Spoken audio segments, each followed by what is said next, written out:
Duket se tenderat e shëndetësisë kanë prodhuar një nga tragjeditë më të mëdha në vendin tonë, jo vetëm hemoragji financiare, por edhe hemoragji shëndetësore dhe cilësie të shërbimit mjekësor në Shqipëri. Duket se kësaj radhe është Dibra, por që çuditërisht e kanë mbyllur këto të spakut me një antar të KPP-s, Komisionit të Prokurimeve Publike, antar. Edhe pse sigurisht antari kishte fatrin e keq, kishte misi me biznesmenin që ka përfituar këto tendera. Do të përpiqemi të kuptojmë çfarë ka ndodhur dhe cila është përmasa e vërtetë e këtyre abuzimeve me Xhelal Mziu, një njohës të mirë të qarkut të Dibrës. Mirëmëngjes zoti Mziu, mirë se erdhët. Mirëmëngjes, faleminderit për ftesën. A mjafton ky turnova që e kanë bërë mediat ndoshta pak më protagonistë se ç'duhet si kok turku? Apo ka një rol më të madh se ç'ne paragjykojmë?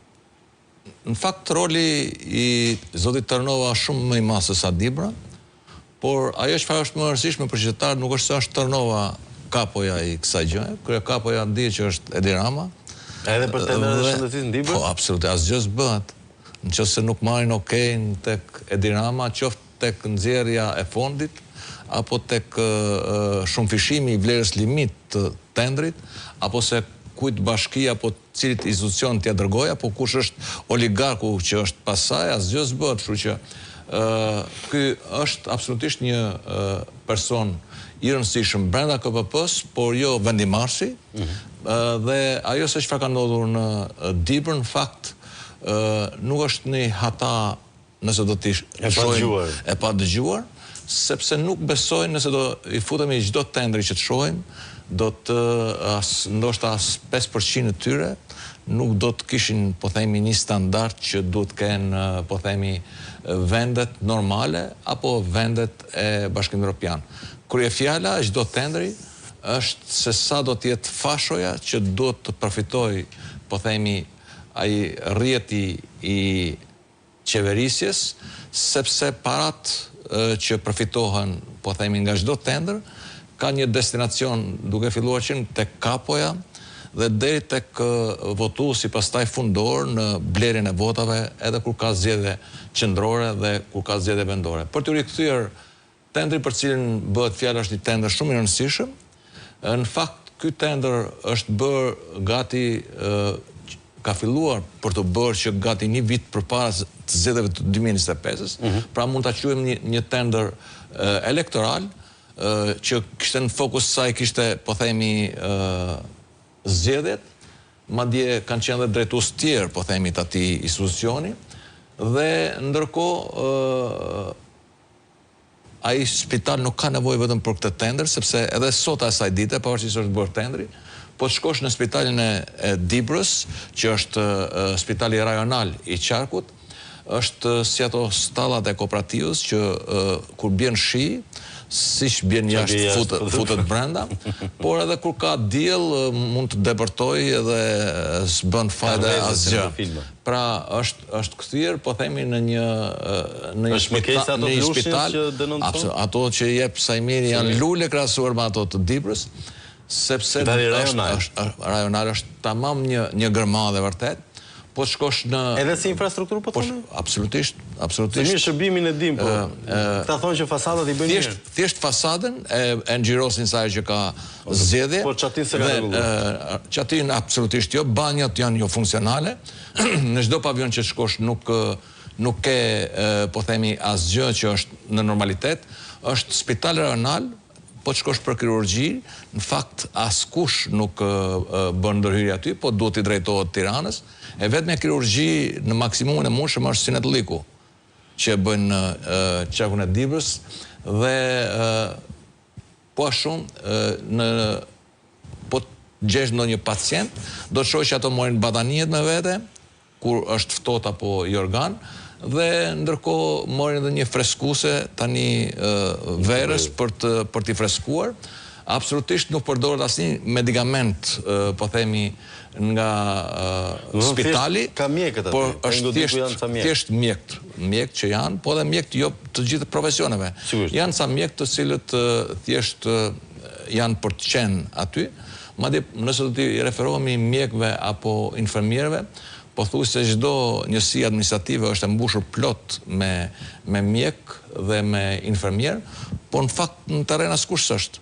Pra thjesht morën atë rrogën, sepse edhe po të shkosh në qendra shëndetësore janë si gabinat elektrike të viteve 70 dhe që nuk funksionojnë fare, madje edhe gjatë fushatës kur ne shkojmë që duhet të jenë më shumë të angazhuar, shohim vetëm ambulanca dhe mbuluar me ferra në 4 anët dhe që merr dikush rrogën edhe si mjek dhe si infermier dhe që nuk funksionojnë. Pra ajo se çfarë ka ndodhur në Dibër nuk është një pikë në oqeanin e madh të korrupsionit që bën kjo qeveri, është një gjë e zakonshme për këtë qeveri. Ajo se çfarë ndodh me shëndetësinë në Dibër është ajo se çfarë ndodh në të gjithë Shqipërinë, sepse askush nuk... Ju kam një shqetësim ndjes për ndërhyrjen. I shohim këto aksionet e SPAK-ut, këto arrestimet, këto hetimet e tjerë. Megjithatë, në rastin e 5D-s, kompania është sekuestruar, por aplikon për leje ndërtimi. Në rastin e shëndetësisë, koncesionet janë hetim, por lëvrimi i fondeve vazhdon. Edhe në rastin e Dibrës, hetim dosjes vjedhjes së zgjedhjeve, përgjimet gatshme nga Gjermania, asgjë nuk u ndryshua. A është e gjitha kjo një pes me hiç edhe thjesht kemi dekorumin që po punohet, po hetohet, po arrestohet, po ndërkohë tenderi vazhdon njësoj, vjedhja njësoj dhe mungesa e shërbimit njësoj? Absolutisht atë se çfarë ju thoni është shumë e vërtet, ta nuk merren me thelbin. Fundja fundit qytetarët shqiptarë i intereson nëse prokurimi është bërë, nëse investimi është kryer, nëse shërbimi është kryer, asgjë prej këtyre nuk bëhet. Themelore edhe njëherë për këtë qeveri është korrupsioni galopant, kështu që ajo se çfarë ndodh është absolutisht një skemë e parapragatitur e kësaj qeverie dhe kudo që shkosh po themi, kemi këtë lloj situate. Po të shkosh edhe tek QSU-toja, e njëjta situatë, ke më shumë, po themi patronazhist apo persona të cilët shohin ku shkon dyrëve të spitaleve, sesa ke persona profesionist apo ndërhyrje emergjente për pacientët të cilët mund shkojnë në një spital. Pra, është një situatë kaotike. Nuk kemi parë qoftë edhe një rast vetëm që dikush që është kapur në shkelje në një prokurim të caktuar, që t'jenë rikthyer paratë e buxhetit shtetit që janë konstatuar. Por u kthyen detyrë dhe Jonajdi. Për kundrazi, ka filluar tani që të bëhet show, bëhet arrestimi dhe pas 2 apo 3 ditësh fillojnë me fishek zjarre që dolin nga arresti, pra është kthyer në një gjë të zakonshme dhe ndërkohë ajo se çfarë i mungon buxhetit shtetit, pra vjedhja e parave, asgjë nuk kthehet në buxhet, por përkundrazi, personat e cilët e kanë kaluar këtë shkallë mund të shkojnë edhe pak më lart, sepse janë certifikuar në këtë pjesë, kanë krijuar dhe atë imunitetin e marrëdhënieve me sistemin e drejtësisë dhe mund të kapin poste dhe më të larta se sa ato kishin më parë.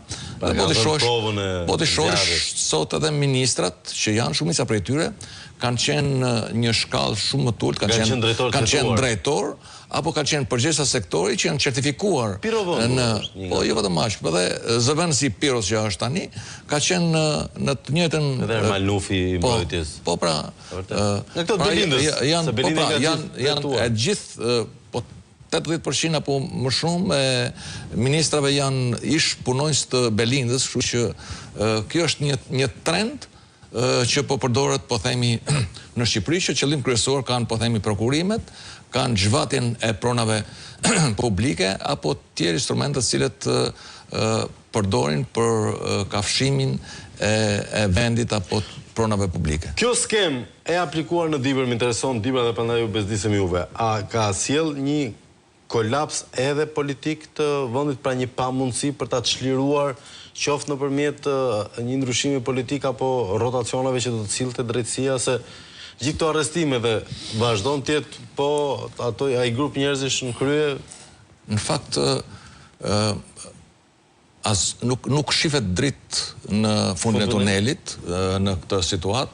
Unë du t'ju them që në Dibër në vitin 2016 kishim atë korrupsionin e jashtëzakonshëm të blerjes votave, ku ishte kryeministri, ku ishte Ulsi Manja, ku ishte gjiknuri, ku ishin një numër të konsiderueshëm, po themi, qeveritarësh, dhe ndërkohë, sot asaj dite vazhdon të jetë e hapur dosja dhe nuk operon askush. Kemi bulevardin e qytetit, që në 2017 dhe në 2018 u bë, që i kushtoi me miliona euro buxhetit shtetit, dhe pas 4 vitesh u zëvendësua me një tjetër tender që ka difishuar apo trefishuar vlerën limit të atij prokurimi. Për të mos shkuar, po themi më tej, nëse do shkosh tani në qarkun e Dibrës, apo në Dibrës, shoh që është një lum që kalon pothuajse ngjitur me qytetin, dhe që janë ndërtuar 3 hidrocentrale, dhe gojet e liga flasin që është kryetari i bashkisë, apo ish ministri i drejtësisë, apo persona të tjerë. Pra, është bërë edhe njëherë një fenomen tjetërsimi pronave publike apo tendrat korruptiv, dhe tashmë qytetarët i shohin si gjëra normale, sepse sistemi i drejtësisë nuk e konkludon, po themi, që dikush që e ka shkelur ose dikush që ka përvetësuar duhet jo vetëm që ta vuaj, por dhe ta dëmshpërblej atë se çfarë ka bërë, po themi, buxhetit shtetit. Kështu që po sigurisht kishte një projekt ligj që do kishte pasoja financiare të drejtë për drejta për ligji ekziston, por kush e zbaton? Po jap dhe një rast tjetër. Bën tendrat publik, dhe ndërkohë nuk bëhet sigurimi i tendrave publik. Si sigurimi? Duhet, nëse ti merr një tender, siç shkon dhe bën një investim publik, një investim ti që mund të bësh, që sot edhe dikush që mund të bëjë një shtëpi, duhet shkoj të bëj sigurimin e shtëpive. Siguracion? Po, të bëj siguracionin. Pra dhe është me ligj që tendrat, sidomos tendrat të cilët janë mbi 10 milion ose mbi 100 milion, duhet që të sigurohen me patjetër. A keni parë ju një tender që është siguruar? Dhe është absolutisht në shketë ligji. Po ja bëtë rastin e Unazës së Borrelit. Unaza e Borrelit i kushtoi buxhetit shtetit diku më shumë se sa 1.3, 1.5 milion euro, që se mbahet se sa shtesa pastaj mund të kenë bërë, po merrem vetëm me vlerën fillestare, dhe për 6 ditë u shemb ajo.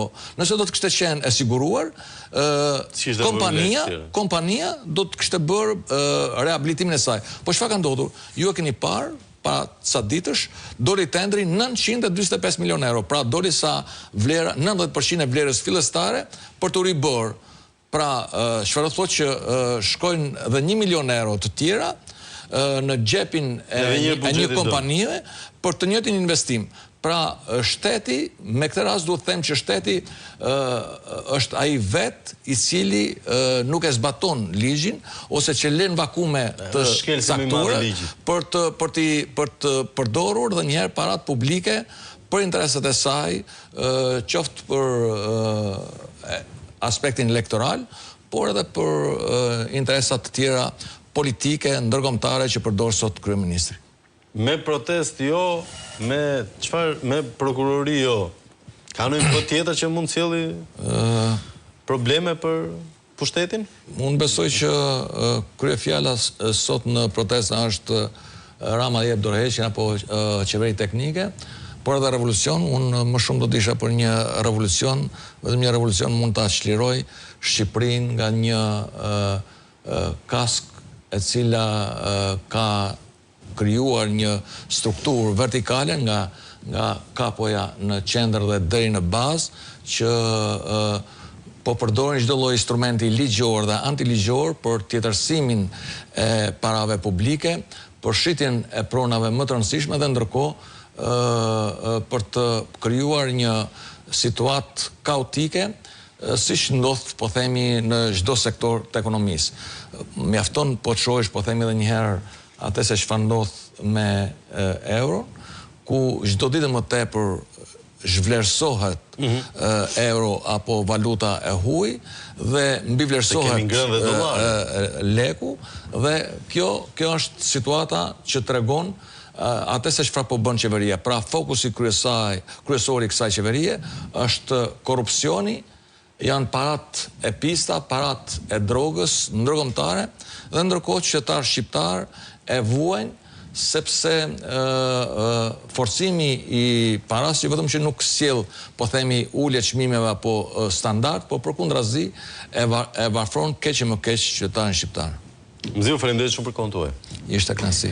Ne kalojmë në shkëputje të vogël publicitare, rikthehemi pas pak me koncertin e Kanjes, se i ndjem akoma parat që na solli Kanja. Pa akoma si kishin pastruar mbeturinat. Po jo, s'e pastrojnë kurrë. Histori tjetër, publicitet.